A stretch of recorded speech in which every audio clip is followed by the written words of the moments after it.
Introduction to Restorative Practices. Promoting a restorative mindset. Imagine a world where conflicts are resolved through understanding rather than punishment, where relationships are strengthened instead of broken, and where accountability leads to growth, not exclusion. This is the foundation of restorative practices, a proactive approach to building strong, inclusive communities based on respect, empathy, and shared responsibility. What are restorative practices? Restorative practices focus on repairing harm and fostering positive relationships rather than relying on punitive measures. They create a culture of respect and accountability by encouraging open dialogue and mutual understanding. This approach is used in schools, workplaces, and communities to help individuals recognize the impact of their actions and take steps to make things right. Example: instead of suspending a student for disrupting class, a teacher facilitates a restorative conversation where the student reflects on their behavior, understands how it affects others, and works on a resolution. Why are restorative practices important? Traditional discipline often focuses on punishment and exclusion, which can create resentment rather than change. Restorative practices shift the focus to building strong relationships that prevent conflict before it escalates, encouraging accountability by allowing individuals to take responsibility for their actions, creating safe spaces where people feel heard, valued, and supported. By fostering connection, schools and workplaces see fewer conflicts, stronger relationships, and a more positive culture. How can we promote a restorative mindset? Developing a restorative mindset means changing the way we think about discipline, communication, and relationships. Here's how. Listen with empathy. Understand the emotions and perspectives of others. Encourage dialogue. Use restorative circles to build trust and resolve conflicts. Focus on solutions, not punishment. Help individuals learn from mistakes rather than pushing them away. For example, if two students have a disagreement, instead of assigning detention, they engage in a restorative circle where they discuss the issue, express their feelings, and agree on a way to move forward. Restorative practices are not just about discipline, they are about creating a culture of respect, trust, and accountability. When we shift from punishment to understanding, from exclusion to inclusion, and from blame to responsibility, we build stronger communities where everyone has a voice. By adopting a restorative mindset, we can transform the way we handle conflict, turning challenges into opportunities for growth, connection, and healing.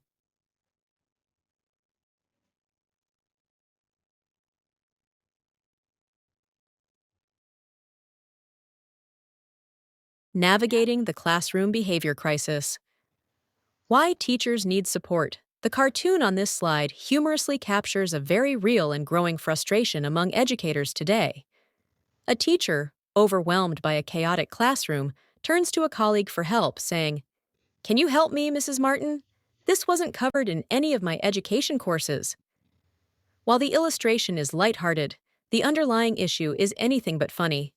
Student misbehavior is one of the leading frustrations for educators, and for many, it is the breaking point that drives them out of the profession. The reality: student behavior is pushing teachers to their limits.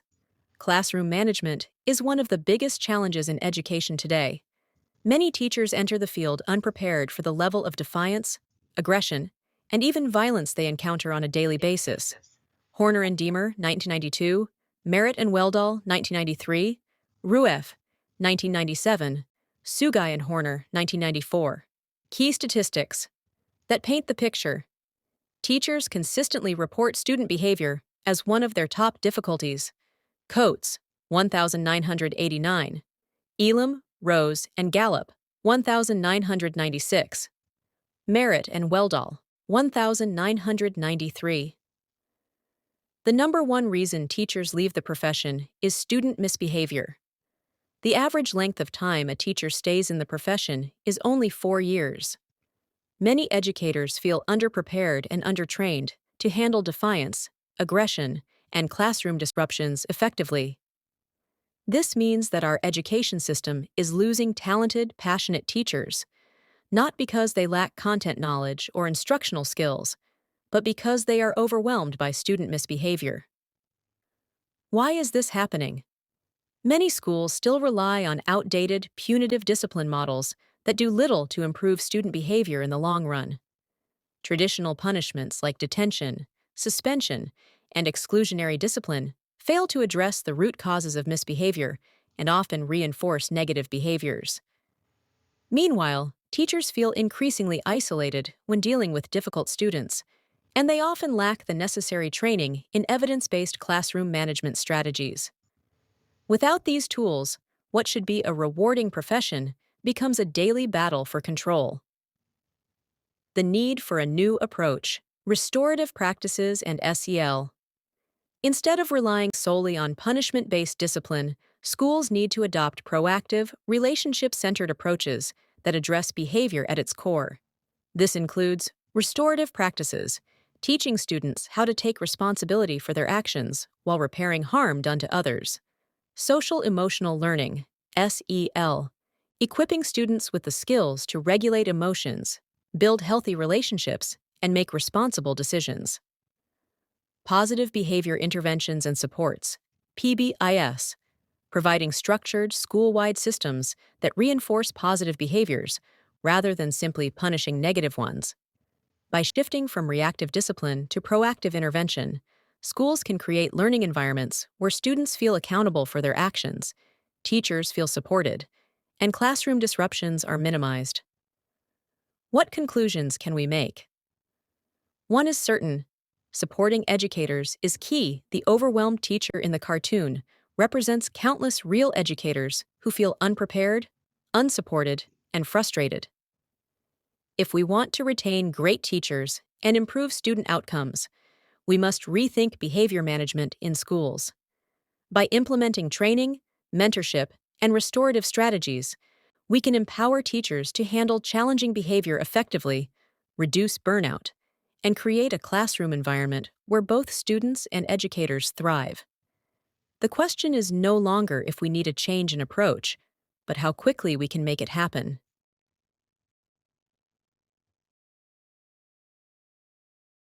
This statement is a powerful reminder that challenging behavior in children is often a symptom of unmet emotional needs rather than simply an act of defiance or disrespect. It urges educators, caregivers, and adults to look beyond a child's actions and recognize the underlying distress, fear, or need for connection that fuels such behavior.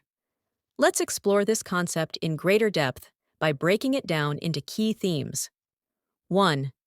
Understanding unloving behavior as a cry for help. Children who struggle with emotional regulation, past trauma, or feelings of neglect may not have the tools to express their needs in a healthy way. Instead of seeking comfort through words, they might act out through aggression, defiance, withdrawal, or disruptive behavior.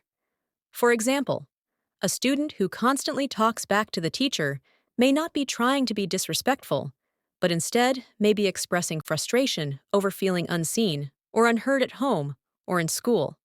A second example is of a child who frequently starts fights on the playground may not be naturally aggressive, but may be lacking positive ways to seek attention or build friendships.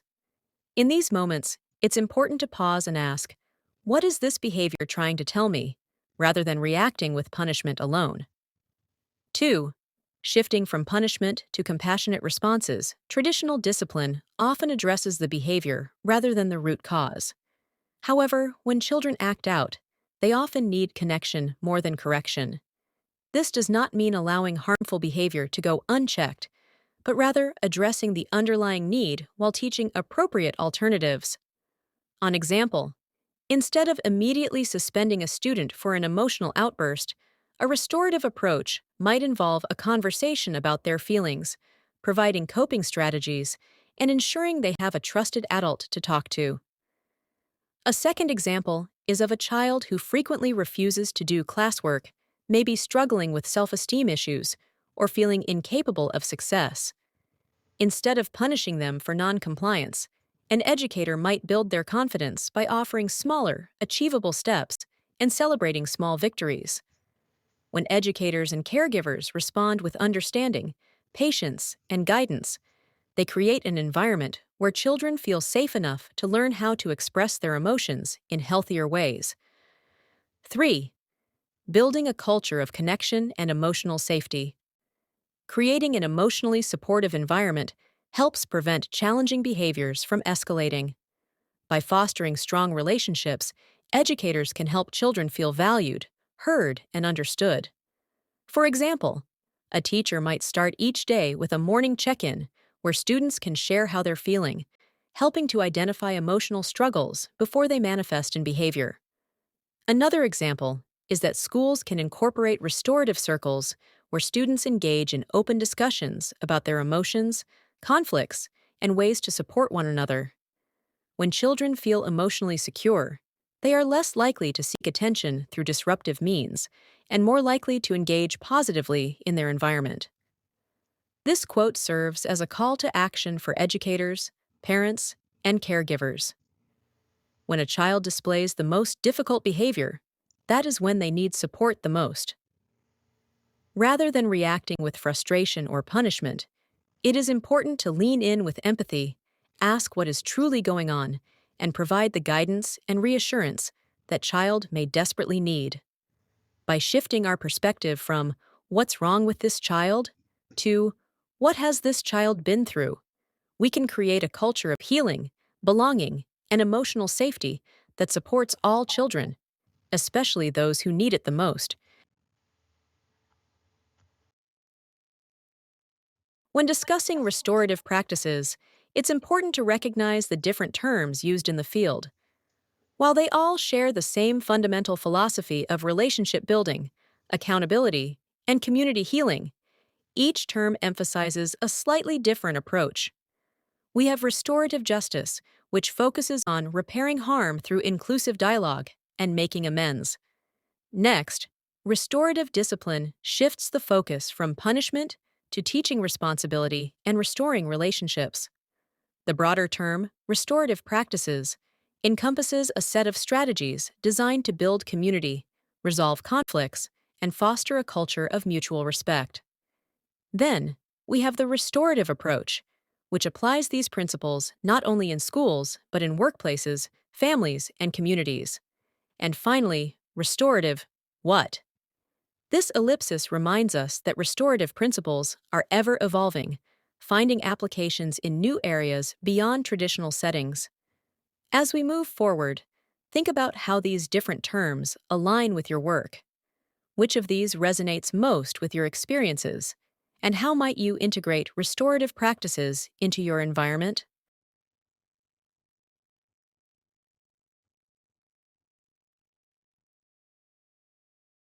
Understanding restorative discipline. Restorative discipline is a relational approach to behavior management that focuses on fostering a positive school climate while addressing student behavior in a way that promotes accountability, engagement, and community building.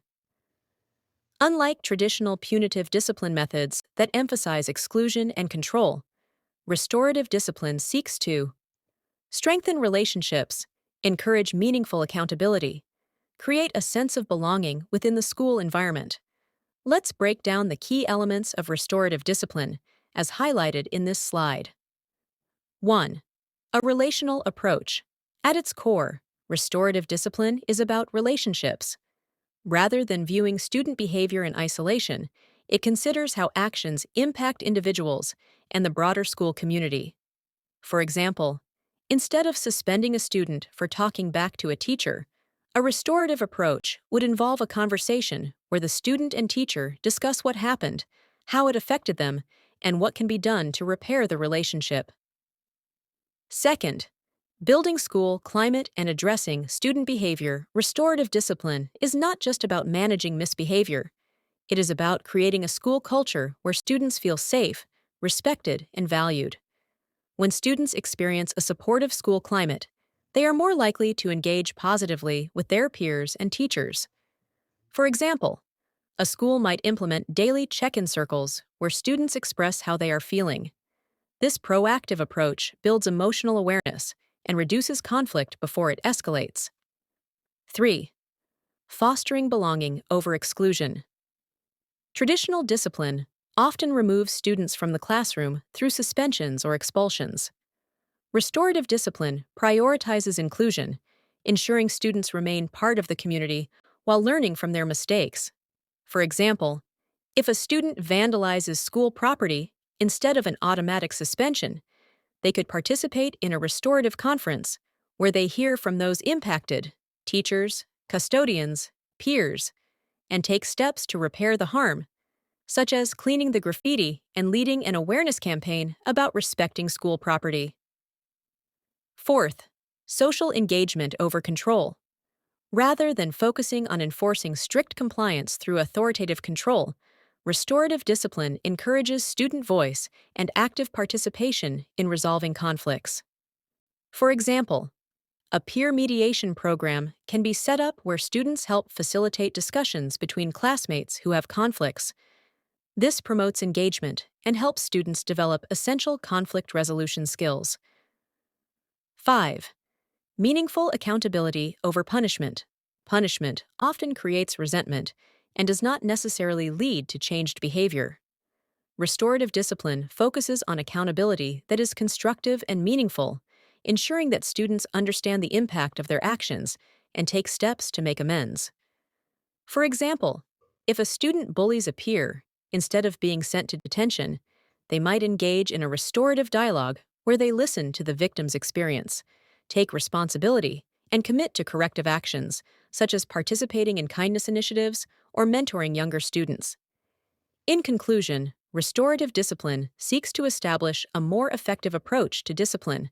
Restorative discipline is a proactive, relationship-centered approach that helps students learn from their mistakes, build empathy, and remain connected to their school community.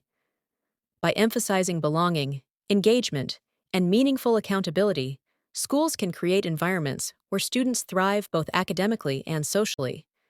This approach is not about removing consequences, but about making consequences more effective by fostering reflection, growth, and responsibility. When implemented successfully, restorative discipline reduces behavioral issues, strengthens student-teacher relationships, and builds a more inclusive, respectful school culture. This slide presents a critical comparison between punitive discipline and positive discipline, illustrating two distinct approaches to managing behavior in schools. On the left, punitive discipline is characterized by a reactive approach, responding to misbehavior after it occurs, rather than addressing its root causes. It often relies on exclusionary practices, such as suspensions or expulsions, which remove students from the learning environment rather than teaching them how to correct their behavior. This approach is based on control and punishment, often leading to ineffective long-term results, as students may repeat the same behaviors without understanding their impact. On the right, positive discipline takes a proactive approach. It focuses on supportive strategies that foster engagement rather than exclusion. This method holds students accountable while providing the tools they need to make better choices. Ultimately, positive discipline is more effective because it emphasizes learning, relationship building, and growth rather than mere punishment. Now, take a moment to reflect. Where does your current discipline approach fall on this spectrum? And more importantly, what steps can we take to shift from punitive to positive discipline, ensuring that our students not only follow expectations, but also develop the skills needed for success?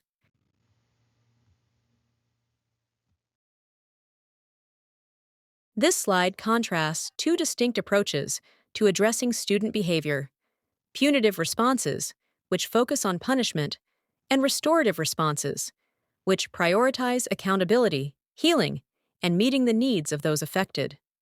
A punitive response begins with the question, "What rule has been broken?" placing immediate focus on violation rather than understanding. A restorative response, however, shifts the focus by asking, "What happened?" inviting a narrative that explores the situation beyond a simple rule infraction. Punitive systems then seek blame. Who is responsible? Isolating an individual as the problem. Whereas restorative approaches ask, who has been affected and how, shifting the focus to impact and shared responsibility. Lastly, punitive discipline asks, what is the punishment going to be? Often leading to exclusionary or harsh consequences. Restorative practices instead ask, what needs to be done to make things right? Centering on solutions, accountability, and repairing harm. By reframing the way we approach student behavior, we move away from cycles of punishment and towards meaningful, community-centered resolutions. Now reflect on this. How can shifting our questions lead to better outcomes for students, educators, and the entire school community?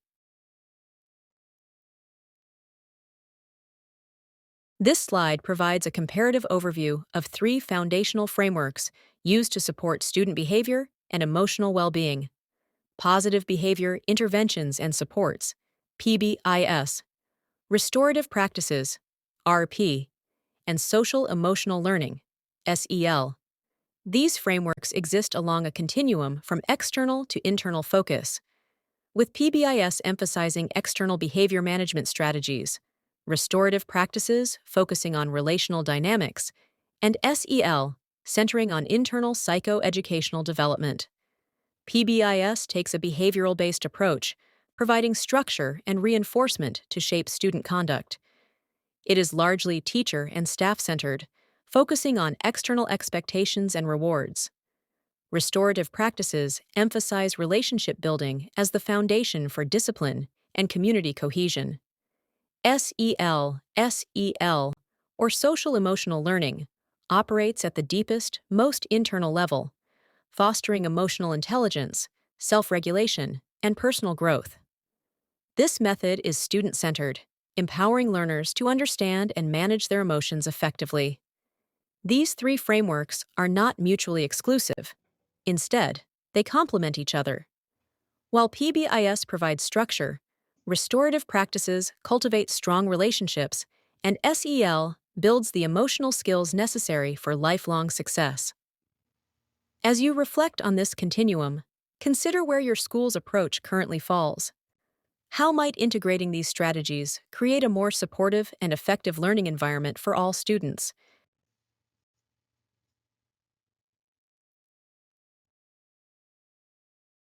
There are no simple solutions when it comes to addressing behavior, relationships, and school climate. First, punitive consequences are not enough. While discipline may seem like a quick fix, punishment alone does not teach students the skills they need to succeed or repair harm in a meaningful way. Second, role-bound power is not enough. Simply being an authority figure, whether as a teacher, administrator, or school leader, does not automatically foster respect, trust, or long-term behavior change. True leadership requires connection, consistency, and modeling positive interactions. And finally, wishing and hoping is not enough. A positive school culture doesn't happen by chance. It requires intentional strategies, commitment, and the willingness to engage in restorative practices, as well as PBIS and SEL. So, as we move forward, let's ask ourselves, what actions can we take to move beyond punishment, beyond authority, and beyond wishful thinking? How can we actively create a school environment that fosters accountability, healing, and lasting change?